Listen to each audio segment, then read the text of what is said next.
పాపం జనసేన కార్యకర్తలకి ఎక్కడ చూసినా అవమానమే, ఎప్పుడు చూసినా అవమానమే. అయినా కూడా వాళ్ళు సిగ్గు లేకోకుండా పాపం పోతూనే ఉంటారు చంద్రబాబు నాయుడు సభకి. వినండి చంద్రబాబు నాయుడు ఏం మాట్లాడుతున్నాడు. ఇక్కడికి రావడమే తమ్ముడు నువ్వు కూడా జనసేన జెండా గుర్తించాలి వెనకన.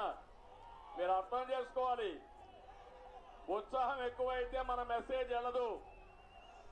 ఇక్కడికి రావడమే తప్ప, మీరు ఇక్కడ రాకూడదు. దిగా చెప్పింది దిగయ్యా, చెప్పింది నాలో దిగు. తమ్ముడు నువ్వు కూడా విన్నారుగా, జనసేన వాళ్ళని పాపం అక్కడికి రావడమే తప్పంట సభకి.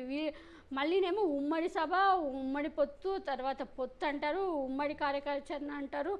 మళ్ళీ జనసేన వాళ్ళు రావాలని ఆహ్వానాలు పంపుతారు. మళ్ళీనేమో వాళ్ళు వస్తే మాత్రం ఇలా ఇంత చులకనగా పాపము వాళ్ళ పరిస్థితి ఎలా ఉందంటే ఘోరంగా ఉందండి. వాళ్ళకి జనసేన చాలా బానిసలు అయిపోయారు. బానిసలు అంటే చాలా బానిసలుగా చూస్తున్నారు టీడీపీ వాళ్ళు కూడా.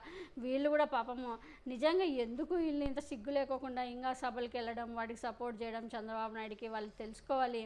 ఇలాంటి వాళ్ళు అసలు మనుషులకే విలువ ఇలాంటి చంద్రబాబు నాయుడికి ఎందుకు సపోర్ట్ చేస్తారు, ఎందుకు వెళ్తారు ఆ సభలకి వాళ్ళే తెలుసుకోవాలి. నిజంగా అంటే ఇప్పుడు అంత మూర్ఖంగా మాట్లాడాల్సిన అవసరం ఏముంది వాళ్ళని. అసలు రావడమే తప్పు అంటున్నాడు పబ్లిక్గా. మరి దీన్ని పవన్ కళ్యాణ్ ఖండిస్తాడో, లేకుంటే దులుపుకొని పోతాడో, లేకుంటే నాకు వాళ్ళు ఎవరికో, నాకు కాదు కదా మర్యాద జరిగిండేది, ఎవరికో కదా వాళ్ళకి, నాకేముంది నా ప్యాకేజీ నాకు వస్తుంది అనుకొని మరి సిగ్గు లేకోకుండా మళ్ళీ పోయి కౌగలించుకుంటాడేమో మరి చంద్రబాబు నాయుడిని, తెలీదు. ఇంత మూర్ఖుడు ఇలాంటి అసలు ఇంత చెత్త పార్టీలన్నీ మా ఏపీలోనే ఉన్నాయి. వీళ్ళందరినీ చూస్తే అసహ్యం వేస్తుంది. వీళ్ళంతా మా ఏపీ మీదే పడ్డారు.